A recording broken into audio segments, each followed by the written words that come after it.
ಪಿತನ ಸುತನ ಮತ್ತು ಪವಿತ್ರಾತ್ಮರ ನಾಮದಲ್ಲಿ ಆಮೆನ್. ಏಸು ಇಲ್ಲದೆ ನಾನು ಈ ಲೋಕದಲ್ಲಿ ಬದುಕಲಾರೆನು.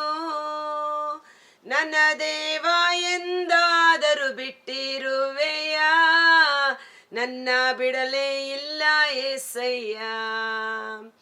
ಪ್ರಭು ಕ್ರಿಸ್ತರಲ್ಲಿ ಆತ್ಮೀಯ ಸಹೋದರ ಸಹೋದರಿಯರೇ, ಇಂದು ವಿಶೇಷವಾದ ದಿನ, ಮೇ 1 ಕಾರ್ಮಿಕರ ದಿನಾಚರಣೆಯನ್ನ ಸರ್ಕಾರ ಘೋಷಣೆ ಮಾಡಿ ರಜೆ ದಿನವಾಗಿ ನಮಗೆ ಅನುಗ್ರಹಿಸಿದೆ.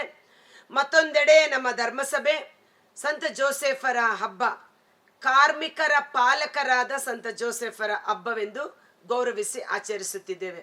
ಸೊ ಕಾರ್ಮಿಕರ ದಿನಾಚರಣೆ, ಸಂತ ಜೋಸೆಫರ ಹಬ್ಬದ ಶುಭಾಶಯಗಳನ್ನು ನಮ್ಮ RRC ಧ್ಯಾನ ಕೇಂದ್ರದ ಡೈರೆಕ್ಟರ್ ಗುರುಗಳ ಪರವಾಗಿ, ನಮ್ಮ ಕನ್ನಡ ತಂಡದ ಪ್ರತಿಯೊಬ್ಬ ಸಹೋದರ ಸಹೋದರಿಯರ ಪರವಾಗಿ ನಿಮ್ಮೆಲ್ಲರಿಗೂ, ಜೀವಸ್ವರದ ಎಲ್ಲ ಕುಟುಂಬಗಳಿಗೂ ಶುಭಾಶಯಗಳನ್ನು, ಪ್ರಾರ್ಥನೆಗಳನ್ನು ಕೋರುತ್ತೇನೆ. Thank you.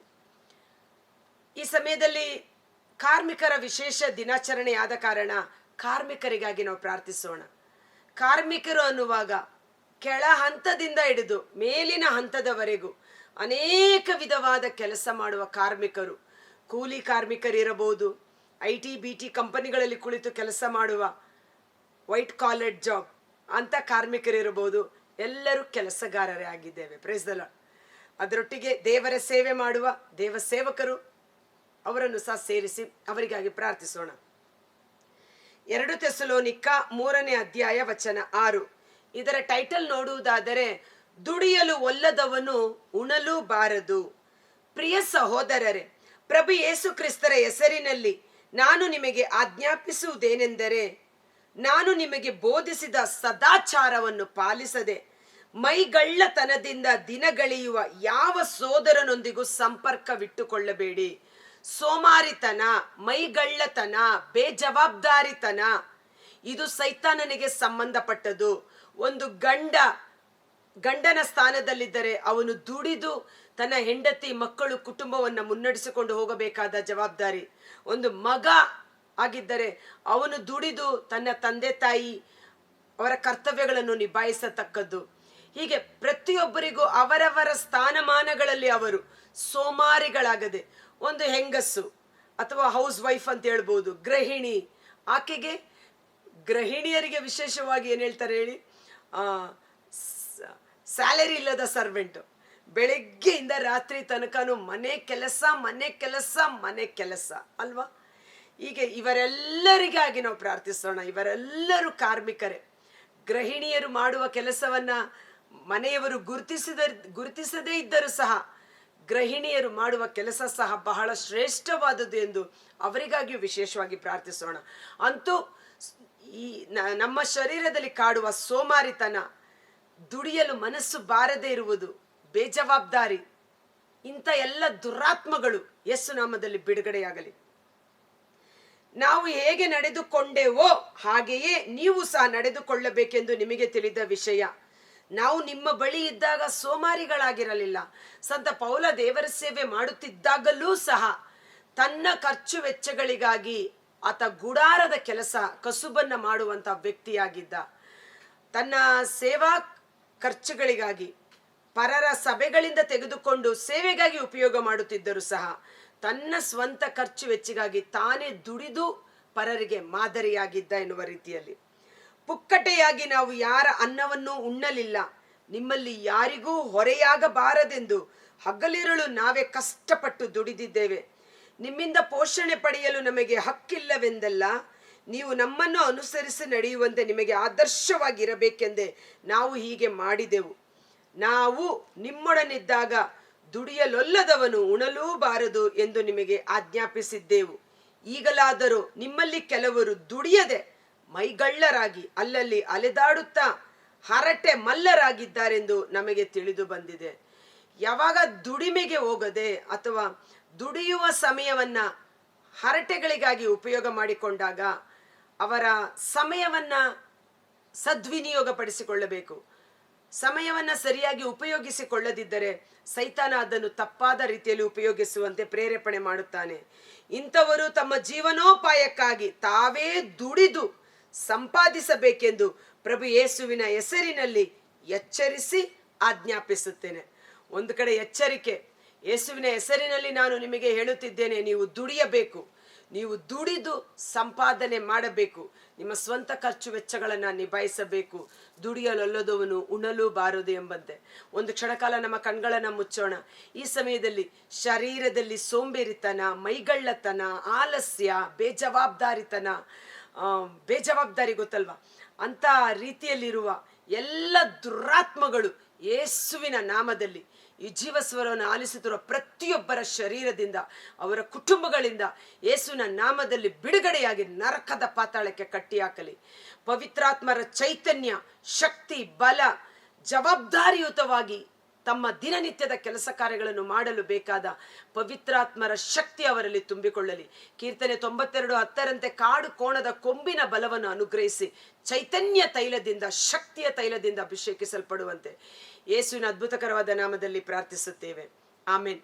ಮಧ್ಯದಲ್ಲಿ ಅದಕ್ಕಾಗಿ ಪ್ರೇಯರ್ ಮಾಡಬೇಕು ಅನ್ನಿಸ್ತು, ಅದಕ್ಕಾಗಿ ಪ್ರೇಯರ್ ಮಾಡಿದೆ. ಓಕೆ, ಸೊ ಎಲ್ಲ ಕಾರ್ಮಿಕರಿಗಾಗಿ ಮತ್ತೊಮ್ಮೆ ನಾವು ವಿಶೇಷವಾಗಿ ಪ್ರಾರ್ಥಿಸೋಣ. ಕಾರ್ಮಿಕರ ಕೆಲಸ ಕಷ್ಟಕರವಾದ ಕೆಲಸ. ನಾನು ಸಹ ಸುಮಾರು 21 ವರ್ಷಗಳ ಕಾಲ ಹೈಕೋರ್ಟಲ್ಲಿ ಸೇವೆ ಮಾಡಿದಂಥ ಸಹೋದರಿ. ಮನೆ ಒಳಗೂ ಮಾಡಬೇಕು, ಮನೆ ಬಿಟ್ಟು ಹೊರಗೂ ಮಾಡಬೇಕು.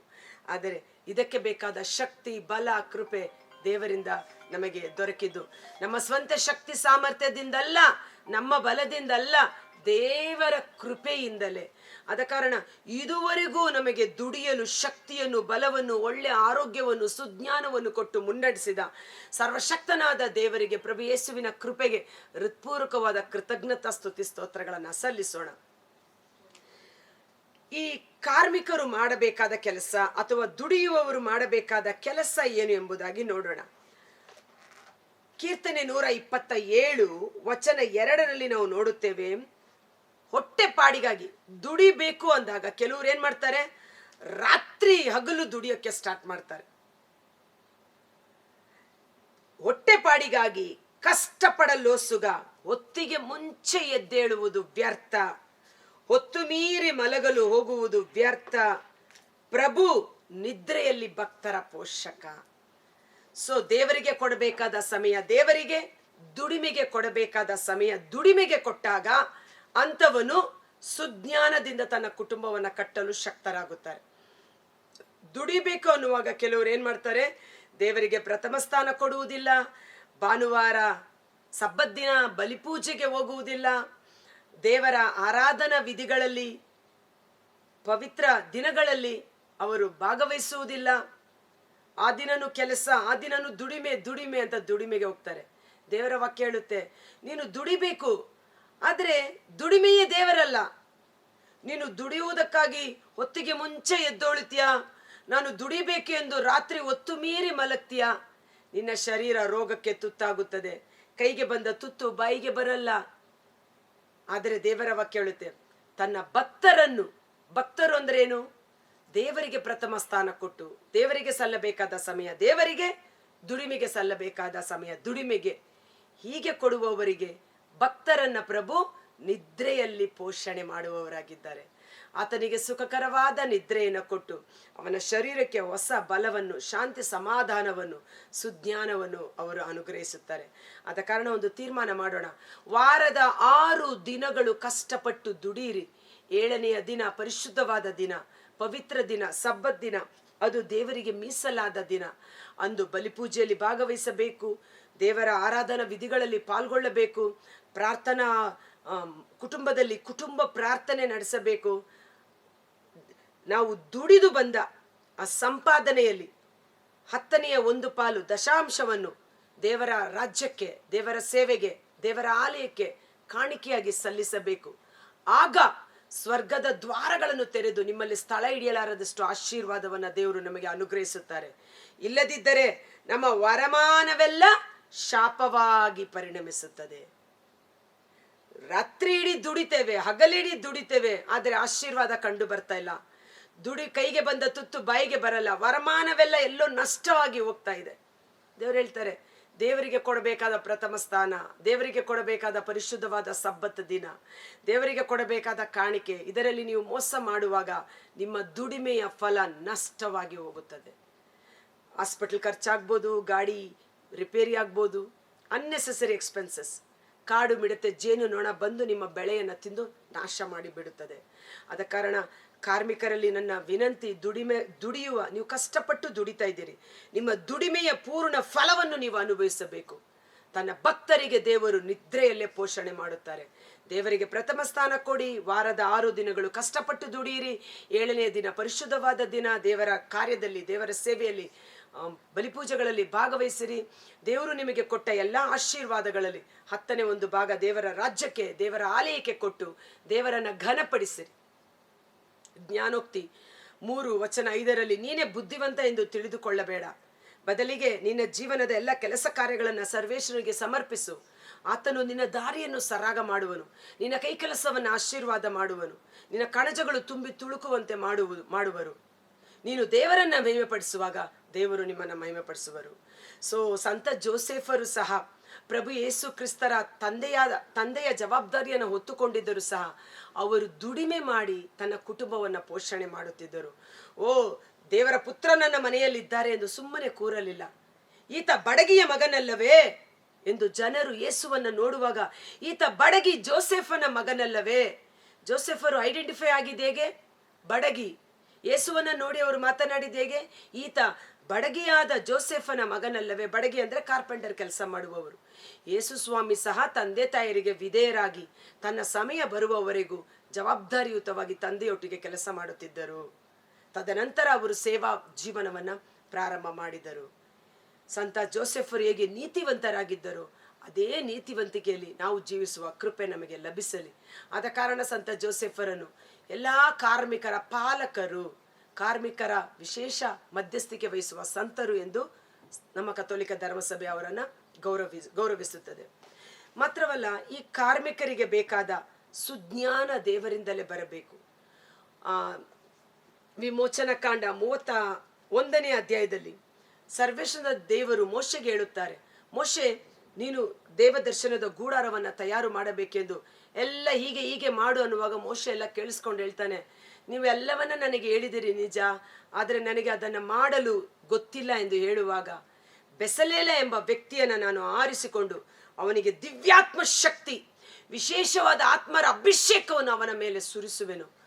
ಅವನು ದೈವ ದರ್ಶನದ ಗೂಡಾರವನ್ನು ಕಟ್ಟಲು ಸಕಲ ವಿಧವಾದ ಕರಕುಶಲ, ಆ ಕಾರ್ಪೆಂಟರ್ ಕೆಲಸ, ಕ್ರಾಫ್ಟಿಂಗು, ಡ್ರಾಫ್ಟಿಂಗು, ಇನ್ನೇನೆಲ್ಲ ಮಾಡಬೇಕು, ಅವೆಲ್ಲವನ್ನ ಮಾಡುವನು. ಅವನಿಗೆ ಸಹಾಯಕರಾಗಿ ಅದೇ ಆತ್ಮರ ಅಭಿಷೇಕ ತುಂಬಿದ ವ್ಯಕ್ತಿಗಳನ್ನು ನಾನು ಕೊಡುವೇನೆ ಎಂದು. ಸೊ ಬೆಸಲೇಲ ಎಂಬ ವ್ಯಕ್ತಿ ವಿಮೋಚನ ಕಾಂಡ 31ನೇ ಅಧ್ಯಾಯದಲ್ಲಿ ನಾವು ನೋಡ್ತೇವೆ. ಆತನು ದೇವರ ವಿಶೇಷವಾದ ಕರಕುಶಲ ಕೆಲಸಕ್ಕೆ ಬೇಕಾದ ಪವಿತ್ರಾತ್ಮರ ಅಭಿಷೇಕವನ್ನು ಪಡೆದುಕೊಂಡು ದೇವರ ಯೋಜನೆಯಂತೆ ದೈವ ದರ್ಶನದ ಗೂಡಾರವನ್ನು ನಿರ್ಮಿಸಿದನು.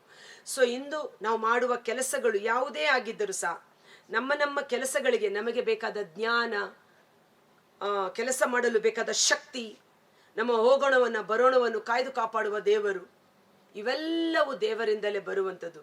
ಆದ್ದರಿಂದ ದೇವರ ಸನ್ನಿಧಾನದಲ್ಲಿ ಅಹಂಕಾರಿಗಳಾಗದೆ ನಮ್ಮನ್ನೇ ನಾವು ತಗ್ಗಿಸಿಕೊಳ್ಳೋಣ. ಎಲ್ಲ ನಿನ್ನ ಕೃಪೆ. ದೇವರನ್ನು ಮಹಿಮೆಪಡಿಸುವಾಗ ದೇವರು ನಮ್ಮನ್ನು ಮಹಿಮೆಪಡಿಸುವವರಾಗಿದ್ದಾರೆ.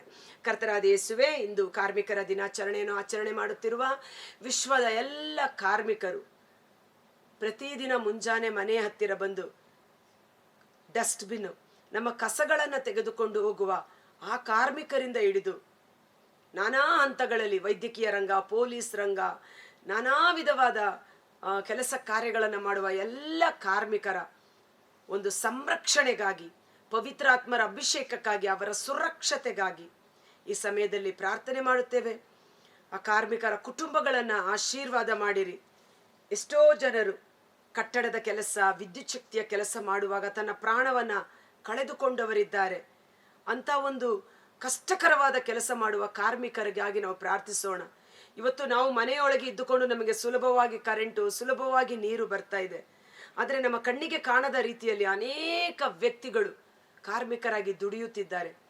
ಅಂತ ಎಲ್ಲ ಕಾರ್ಮಿಕರನ್ನು ಕೊಟ್ಟ ದೇವರಿಗೆ ಕೃತಜ್ಞತೆಯನ್ನು ಸಲ್ಲಿಸೋಣ. ಆ ಕಾರ್ಮಿಕರಿಗೆ ಬೇಕಾದ ಜ್ಞಾನ, ವಿವೇಕ, ಬುದ್ಧಿಶಕ್ತಿ, ಶರೀರದಲ್ಲಿ ಆರೋಗ್ಯ ದೇವರು ಯಥೇಚ್ಛವಾಗಿ ಅನುಗ್ರಹಿಸಲಿ. ಎಲ್ಲಕ್ಕಿಂತ ಮಿಗಿಲಾಗಿ ದುಡಿಯಲೊಲ್ಲದವನು ಉಣಲೂ ಬಾರದು ಎಂಬಂತೆ ಬೇಜವಾಬ್ದಾರಿತನ, ಮೈಗಳ್ಳತನ, ಸೋಂಬೇರಿತನದ ದುರಾತ್ಮಗಳು ಬಿಡುಗಡೆಯಾಗಲಿ. ದೇವರ ಸೇವೆ ಮಾಡುವ ದೇವಸೇವಕರಾದ ನಮ್ಮಲ್ಲಿ ಸಹ ಆಲಸ್ಯ, ತಾತ್ಸಾರ, ಸೋಂಬೇರಿತನ ಬಿಡುಗಡೆಯಾಗಲಿ. ಮನುಷ್ಯರನ್ನು ಮೆಚ್ಚಿಸುವುದಕ್ಕಾಗಿ ಅಲ್ಲ, ದೇವರನ್ನು ಮೆಚ್ಚಿಸುವುದಕ್ಕಾಗಿ ಪ್ರತಿಯೊಬ್ಬ ಕಾರ್ಮಿಕರು ಪ್ರಾಮಾಣಿಕತೆಯಿಂದ ಕೆಲಸ ಮಾಡಲು ಬೇಕಾದ ಕೃಪೆಯನ್ನು ಅನುಗ್ರಹಿಸಿರಿ. ನಂಬಿಗಸ್ತನು ಪೂರ್ಣ ಆಶೀರ್ವಾದವನ್ನು ಹೊಂದುವನು. ಅವರು ಮತ್ತು ಅವರ ಸಂತತಿ ಸಂತಾನಗಳು ಆಶೀರ್ವದಿಸಲ್ಪಡಲಿ. ಎಲ್ಲ ಕಾರ್ಮಿಕರ ಸಂರಕ್ಷಣೆ, ಪವಿತ್ರಾತ್ಮರ ಅಭಿಷೇಕಕ್ಕಾಗಿ ಅವರ ಕೈ ಕೆಲಸದ ಪೂರ್ಣ ಪ್ರತಿಫಲ ಅವರು ಅನುಭವಿಸುವಂತಾಗಲಿ. ಧರ್ಮೋಪದೇಶ ಕಾಂಡ 28 ವಚನ 7-12 ನೀವು ಹೋಗುವಾಗಲೂ ನಿಮಗೆ ಶುಭ ಉಂಟಾಗುವುದು, ನೀವು ಬರುವಾಗಲೂ ನಿಮಗೆ ಶುಭ ಉಂಟಾಗುವುದು. ನಿಮ್ಮ ಕೈ ಕೆಲಸ ಸಫಲವಾಗುವಂತೆ ನಾನು ಅದನ್ನು ಆಶೀರ್ವದಿಸಿ ಪೂರ್ಣ ಪ್ರತಿಫಲ ಅವರು ಅನುಭವಿಸುವಂತೆ ಯೇಸುವಿನ ಅದ್ಭುತಕರವಾದ ನಾಮದಲ್ಲಿ ಪ್ರಾರ್ಥಿಸಿ ಬೇಡಿ ಹೊಂದಿಕೊಳ್ಳುತ್ತೇವೆ. ಆಮೇನ್. God bless you. ಈ ವಿಡಿಯೋ ಲಿಂಕನ್ನು ಪರರಿಗೂ ಶೇರ್ ಮಾಡಿ ಆಶೀರ್ವಾದವನ್ನು ಹೊಂದಿಕೊಳ್ಳಿ. ನಿಮ್ಮೆಲ್ಲರಿಗೂ ಕಾರ್ಮಿಕರ ಹಬ್ಬದ ಶುಭಾಶಯಗಳು. Thank you.